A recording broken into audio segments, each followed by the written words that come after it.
नमस्कार, स्वागत है आपका आपके YouTube channel future with Ashutosh में। उम्मीद कर रहा हूँ कि आप बहुत अच्छे होंगे और बहुत ही अच्छा कर रहे होंगे। और ये क्लास जो होने वाली है, आपको पहले ही बता चुका हूँ कि इस क्लास का जो मेन टॉपिक है वो होने वाला है प्रथम कर्नाटक युद्ध। हम कर्नाटक युद्ध के बारे में बात करेंगे।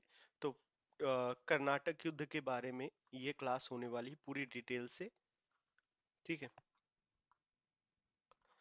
सबसे पहली चीज आपको मैं एक चीज बताना चाहूंगा कि आप अगर क्लासेस देख रहे हैं तो एक सीरीज से देखेंगे। मैंने मॉडर्न हिस्ट्री करके एक प्लेलिस्ट बनाई हुई है अपने चैनल पे। वहां पे आप देखोगे तो मैंने क्लास 1, क्लास 2, क्लास 3 एक सीरीज में रखने की कोशिश की है, जिससे आपको एक सिस्टमेटिक, जो मेरे पढ़ाने का तरीका है उसमें सिस्टमेटिक क्लासेज आपको देखने को मिलेंगी। और एक रेफरेंस दे दे रहा हूँ कि आपको अगर पॉलिटी की क्लासेस देखनी है तो मैंने कंप्लीट पॉलिटी करके एक प्लेलिस्ट बनाई हुई है अपने चैनल पे। वहां पर आप जाके देख सकते हो। इसके अलावा आप जाके वहां पे मैपिंग भी देख सकते हो, क्योंकि मैंने इंडियन मैपिंग किया हुआ है, इंडियन और वर्ल्ड मैपिंग किया हुआ है। और हिस्ट्री की भी क्लासेस बना के रखी हुई है, तो एक बार आप विजिट कर लेना चैनल को। वहां पे आपको चीजें देखने को मिलेंगी। अब आपके दिमाग में टॉपिक पे आते हैं। आपके दिमाग में आ रहा होगा इतने सारे टॉपिक्स में मैंने कर्नाटक युद्ध को ही सबसे पहले क्यों लिया, मैंने प्लासी की लड़ाई को क्यों नहीं चुना, कर्नाटक युद्ध को ही क्यों चुना। कर्नाटक युद्ध देखिए, भारत में जो राज्य करने की बात आई थी, जो भारत में सफल यूरोपीय शक्ति रही, वो ईस्ट इंडिया कंपनी रही। तो ईस्ट इंडिया कंपनी के लिए कर्नाटक युद्ध बहुत ही ज्यादा महत्वपूर्ण रहा। ये किसी इंडियन के लिए नहीं हुआ, किसी इंडिया के राज्य के लिए नहीं हुआ, या किसी अ, भारतीय कॉलोनी के लिए नहीं हुआ है। ये भारत में नहीं, विश्व स्तर पर ईस्ट इंडिया कंपनी, यानी ईस्ट इंडिया कंपनी कहना गलत होगा, अंग्रेज व फ्रांस के बीच होने वाले युद्ध का ही परिणाम था। या यूं कह दो, ब्रिटेन और फ्रांस के बीच होने वाले युद्ध का परिणाम था। ये वैश्विक परिषद पर युद्ध हुआ था। तो भारत में तीन कर्नाटक युद्ध हुए थे। तीन में से दो जो थे पूरी तरह ग्लोबल कारणों से हुए थे, यानी वैश्विक कारणों से हुए थे। उसमें से दूसरा जो युद्ध था वो केवल भारतीय समुदाय की वजह से हुआ था, भारतीय कारण से हुआ था। तो यहाँ पे हम तीन लड़ाइयों की बात करेंगे, फर्स्ट, सेकंड, थर्ड। ठीक है। मैं एक बार टाइम बता देता हूँ। प्रथम कर्नाटक युद्ध का जो टाइम था 1746 से लेके 1748 तक रहा है। सेकंड कर्नाटक युद्ध यानी द्वितीय कर्नाटक युद्ध का जो टाइम रहा है वो है 1749 से लेके 1754 तक। लेकिन कहीं कहीं पर आपको 1755 भी देखने को मिल जाएगा, तो घबराइएगा नहीं। ये संधि जो हुई थी 1755 में हुई थी, पांडिचेरी की संधि, इस वजह से भी कुछ लोग 1755 भी दे देते हैं। कई जगह पे आपको 1755 देखने को मिलेगा।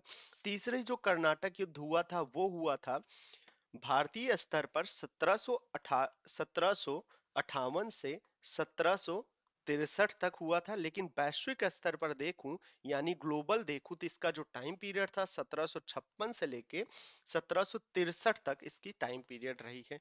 तो ये हो गया टाइम की बातें। और अब बात करते हैं इनके कारणों की बात करेंगे। तो प्रथम कर्नाटक युद्ध जो हुआ था, प्रथम कर्नाटक युद्ध की बात करेंगे सीधे, बहुत सारी बातें इसमें करेंगे। प्रथम कर्नाटक युद्ध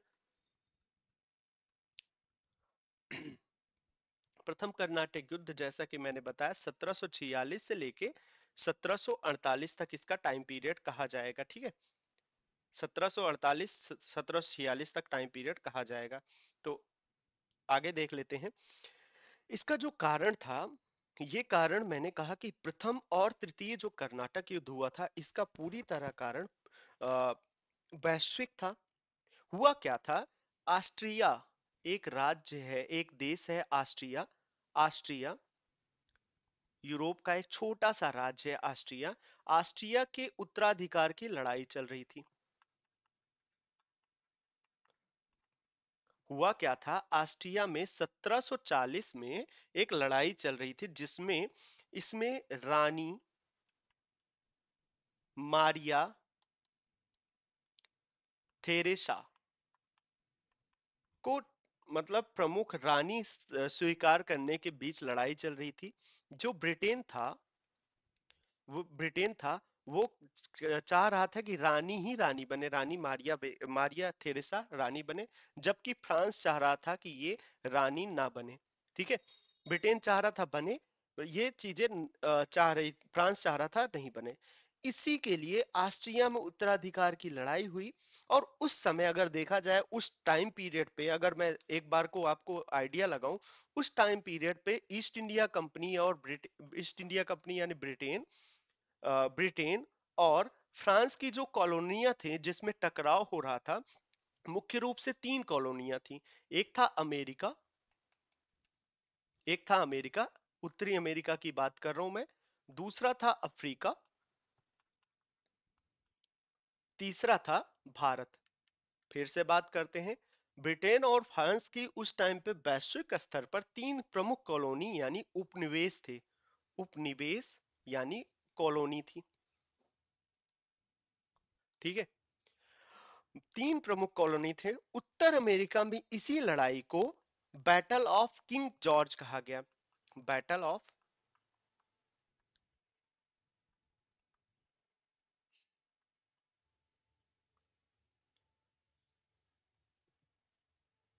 किंग जॉर्ज, मैं हिंदी में लिख दे रहा हूं, किंग जॉर्ज। ठीक है, बैटल ऑफ किंग जॉर्ज के नाम से जाना गया। और भारत में इसको प्रथम कर्नाटक युद्ध के नाम से जाना गया। कर्नाटक युद्ध के नाम से जाना गया। एक बार मैं मैप पे अगर समझाऊं तो अगर आप देखेंगे तो कुछ इस तरीके से यूरोप है, और यहाँ है छोटा सा ब्रिटेन। ठीक है, यहाँ पे एक छोटा सा स्थल रुद्ध देश है जिसका नाम है ऑस्ट्रिया। मैंने मैप तो डाउनलोड किया था, भूल गया मैं आपको यहाँ पे डालने के लिए, तो मैं इसी तरीके से बताता हूँ। इसके बगल में हंगरी के बगल में है, अगर आप मैप में देखोगे ऑस्ट्रिया है। इसी के उत्तराधिकार की लड़ाई चल रही थी जिसके परिणाम से भारत में प्रथम कर्नाटक युद्ध हुआ। उम्मीद कर रहा हूं कि आपको समझ में आ गया होगा प्रथम कर्नाटक युद्ध के पीछे का क्या कारण था। एक प्रमुख कारण की बात करूंगा, तो फिर से मैं बात करता हूं, उत्तराधिकारी की लड़ाई की वजह से हुआ था।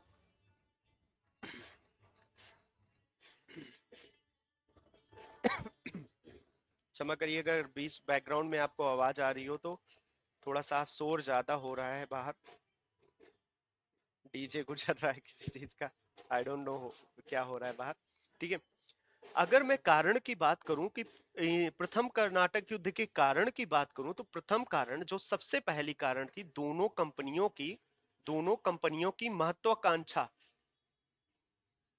महत्वाकांक्षा, दोनों ही चाहती थी कि पूरा भारत या पूरा जितनी भी इनकी कॉलोनी है उनमें इनका अधिकार हो जाए, एकाधिकार हो जाए, इसलिए लड़ाई हुई थी। सबसे महत्वपूर्ण कारण था। दूसरा कारण था ऑस्ट्रिया का, ऑस्ट्रिया में चल रहा उत्तराधिकार, ऑस्ट्रिया में चल रहा उत्तराधिकार। ठीक है, तीसरा कारण था ब्रिटेन और फ्रांस के बीच में जो के बीच में बहुत लंबे समय से चल रहा था संघर्ष, व्यापारिक संघर्ष चल रहा था, वो बहुत महत्वपूर्ण कारण बना। ठीक है, अब इस युद्ध के परिणाम कुछ खास नहीं निकले, ये अधूरा था, परिणामहीन था, रिजल्ट लेस था। इसका जो समापन हुआ 1748 में, 1748 में एक्स ला शॉप शापेल की संधि के साथ, की संधि हुई, जिसके साथ इस युद्ध का समापन हुआ। और 1746 में एक महत्वपूर्ण घटना आप लिख लीजिए, 1746 में सेंट तोमे या आडियार ने, सेंट तोमे या आडियार, दो नाम से इस युद्ध को जाना जाता है, कि युद्ध में फ्रांसीसी की एक छोटी सेना ने कर्नाटक के नवाब को पराजित किया था। फ्रांसीसी जो सेना थी उनका जो गवर्नर था, गवर्नर उस टाइम पे था डुप्ले। ठीक है, डुप्ले बहुत ही महत्वपूर्ण फ्रांस का गवर्नर था। जब तक था इसने तबाही मचा रखी थी, फ्रांस का गवर्नर था उस टाइम पे। फिर से मैं बोल रहा हूँ, 1746 में सेंट तोमे या आडियार के युद्ध में फ्रांसीसी की एक छोटी सी सेना ने कर्नाटक के नवाब को पराजित किया था। इसके अलावा कुछ भी महत्वपूर्ण मुझे नहीं लगता कि इस युद्ध में आपको जानना चाहिए, क्योंकि ये एक, मतलब एक कहते हैं ना कि किसी ने कहा है, मुझे नाम नहीं याद आ रहा है, किसी अंग्रेज ने कहा था कि चिंगारी, अ, आग कहीं और लगी, चिंगारी कहीं और उठी। ये ब्रिटेन में, ये यूरोप में चल रहे लड़ाई का एक चिंगारी मात्र था प्रथम कर्नाटक युद्ध होने का कारण। ठीक है। अब बात करते हैं द्वितीय कर्नाटक युद्ध की। द्वितीय कर्नाटक युद्ध, द्वितीय कर्नाटक युद्ध, इसका जो टाइम पीरियड मैंने बताया 1749 से 1754, और मैंने कहा कि कुछ कुछ किताबों में 1755 भी देखने को मिलता है।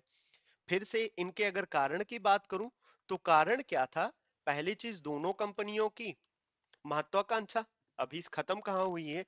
दोनों ही चाह रहे हैं कि मैं भारत पर अपने अधिकार को एकाधिकार बना लूं, या यूं कहो दोनों कंपनियों के वैश्विक स्तर पर यह चल रहा है कि वो अपनी कॉलोनी पर एकाधिकार चाह रहे हैं, दूसरी किसी यूरोपीय कंपनी के साथ कोई भी समझौता नहीं करना चाहते। वही बात है, चाहिए तो पूरा चाहिए, वरना आधा नहीं चाहिए। यही मुख्य कारण था, सबसे पहले कारण। हुआ क्या था, हैदराबाद और कर्नाटक में युद्ध, उत्तराधिकार का लड़ाई चल रहा था। हैदराबाद व कर्नाटक में उत्तराधिकार की लड़ाई चल रही थी। हुआ क्या, नासिर जंग वर्सेस मुजफ्फर जंग, मुजफ्फर जंग के बीच लड़ाई चल रही थी। और एक था अनवरुद्दीन, अनवरुद्दीन वर्सेस चांदा साहब, या चांद साहब भी बोलते हैं, चांदा साहब के बीच में लड़ाई चल रही थी। हुआ क्या, इन दोनों को ईस्ट इंडिया कंपनी का समर्थन मिला और इन दोनों को फ्रांस की कंपनी का समर्थन मिला। मतलब हो क्या रहा है, समझ रहे हैं कि अब इस समय तक अंग्रेज और फ्रांस ऐसे हो गए हैं कि भारतीय जो उत्तराधिकारी की लड़ाई चल रही है, हम राजा बनेंगे, हम राजा बनेंगे, सर पे हमारे मुकुट रहेगा, सर पे तुम्हारे मुकुट रहेगा, इस चीज की लड़ाई पे अब अंग्रेज खुले तौर पर हस्तक्षेप करने लगे हैं 1749 के करीब में। हुआ क्या था, 1749 में एक लड़ाई लड़ी गई थी, अंबूर की लड़ाई, बहुत महत्वपूर्ण है, अंबूर की लड़ाई 1749 में फ्रांसीसी जो गुट था वो जीत गया।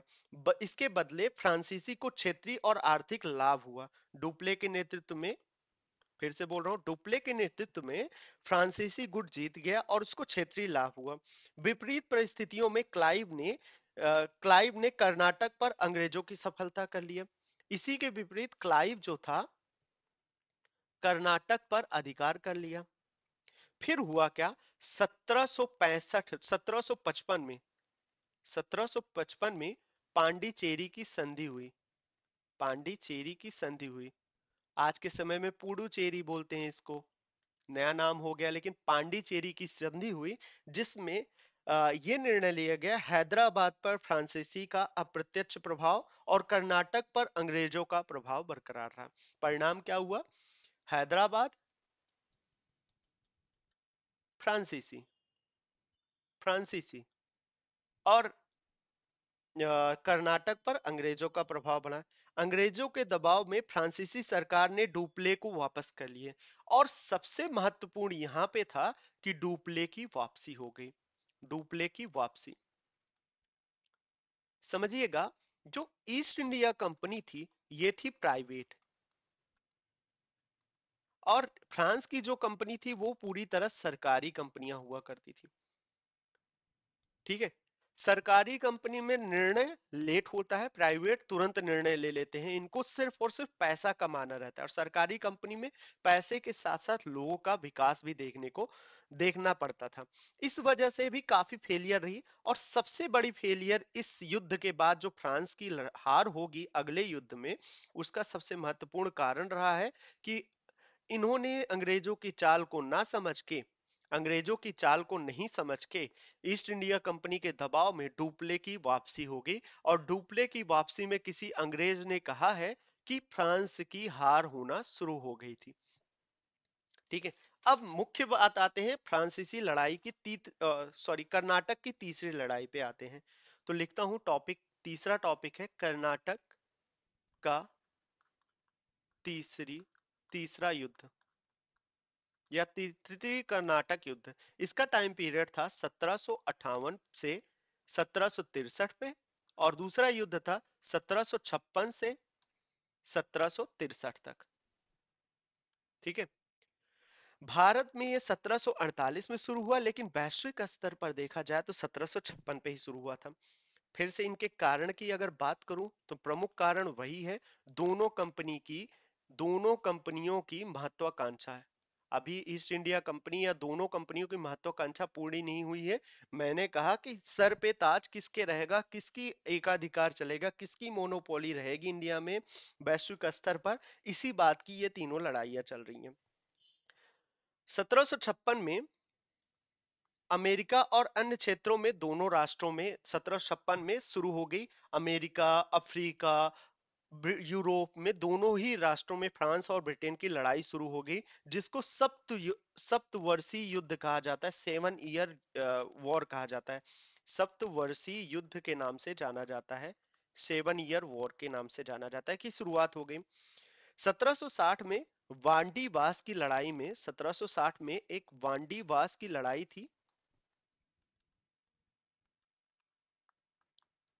ब्रिटिश सेनापति ब्रिटिश सेनापति आयरकूट, नाम इसलिए लिख रहा हूं कि आपको समझ में आ जाए। आयरकूट, आयरकूट ने फ्रांसीसी गवर्नर लाली को पराजित किया। लाली को पराजित किया। या फ्रांस के लिए, ये भारत में ईस्ट इंडिया कंपनी और फ्रांस के लिए एक निर्णायक युद्ध के रूप में जानी जाती है।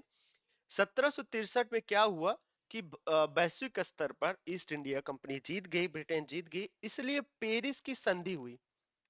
पेरिस की संधि हुई। बहुत सारे घटनाक्रम मैंने पहले ही बताया था कि आपको मैं बहुत सारी घटनाक्रम को छोड़ूंगा, क्योंकि आपको मैं टू दी पॉइंट पढ़ाने की कोशिश कर रहा हूँ।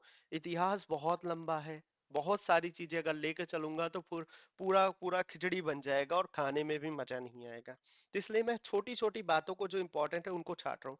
1763 में पेरिस की संधि हुई, जिससे ये कर्नाटक की तीसरी लड़ाई खत्म हो गई। फ्रांस ने अंग्रेजों को आश्वासन दिया कि वे भारत में सेना नहीं रखेंगे। निर्णय क्या हुआ? फ्रांस भारत में सेना नहीं रखेगा, सेना नहीं रखेगा, किलेबंदी नहीं करेगा।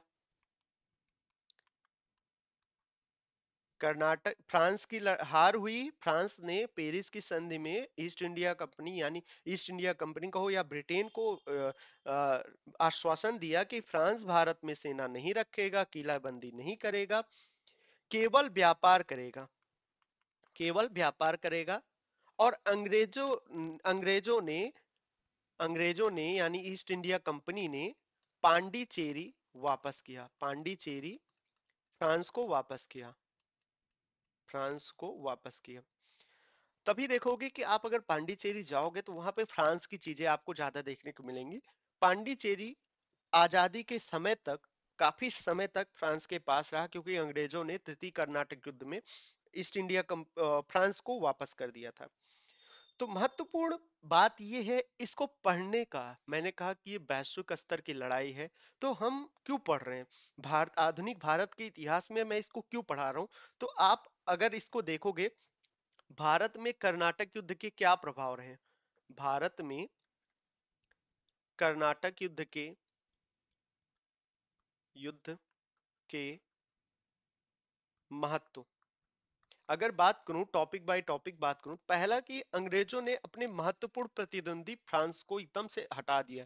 जैसा कि आपने देखा, पेरिस की संधि के बाद फ्रांस ने कहा कि ना तो किलेबंदी करेंगे, ना तो भारत पे किसी भी प्रकार का किलेबंदी करेंगे, ना तो सेना रखेंगे। इस तरीके से फ्रांस पूरी तरह खत्म हो गया भारत में, और ईस्ट इंडिया कंपनी का मोनोपोली बनना शुरू हो जाएगा। और आगे ही जाके 1763 की बात कर रहे हैं, 1763 और आगे ही 2 सालों में 1764 में जब बक्सर की लड़ाई होगी, उसके बाद 65 में जब इलाहाबाद की संधि होगी, उसके बाद बंगाल में द्वैध शासन आएगा, जिसने पूरे तरह से भारत में ईस्ट इंडिया कंपनी की जो व्यापारिक रणनीति थी वो खुलकर सामने ला दिया था।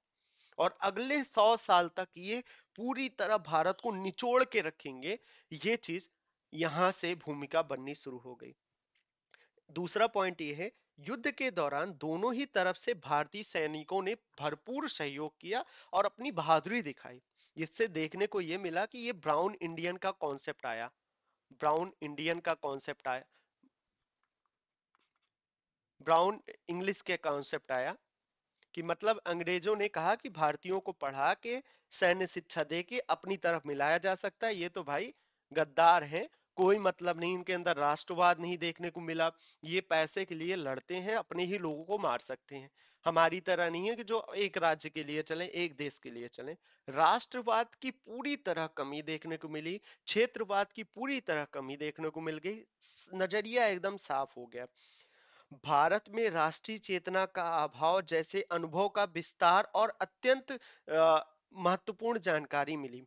यह भी धारणा मजबूत हो गई कि आधुनिक हथियारों से लैस तथा आधुनिक तरीके से प्रशिक्षित सेना भारत को पराजित कर सकती है। कर्नाटक युद्ध के दौरान उत्तराधिकार के युद्ध को अंग्रेजों ने एक अवसर की तरह लिया। कहा कि भाई हम इनके उत्तराधिकारी की लड़ाई में हम साथ देंगे, जिससे हमें क्या होगा, हमें बहुत सारा धन लाभ मिलेगा, चाहे जो जीतेगा हम तो पाएंगे, हमारी सेना को खर्चा मिलेगा, चाहे जो जीतेगा। उन्होंने फूट डालो की नीति जो थी उसका अनुसरण किया, जबकि फूट डालो की नीति फ्रांस ने लाया था।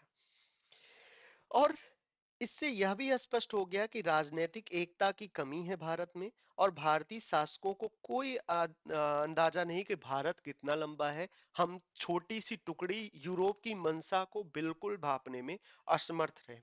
ठीक है, तो इस तरीके से इन तीनों युद्ध का भारत के पक्ष में इस तरह से महत्व रहा है। उम्मीद कर रहा हूँ कि आपको चीजें समझ में आ गई होंगी। मैंने वैश्विक स्तर से लेके विश्व इतिहास से लेके भारतीय इतिहास दोनों को कनेक्ट करने की कोशिश किया। अगर आपको वीडियो अच्छा लगा तो प्लीज लाइक कर देना, और सब्सक्राइब अगर नहीं किया तो प्लीज सब्सक्राइब कर दो और शेयर कर दो प्लीज। क्योंकि मेरी चैनल पे बहुत कम व्यूज आते हैं, बहुत कम लोग देखते हैं, रीच बहुत कम है इस चैनल की, तो आपकी मदद के बिना ये चीजें संभव नहीं हो पाएगी। तो बस आज के लिए इतना ही रखता हूँ। बहुत बहुत धन्यवाद।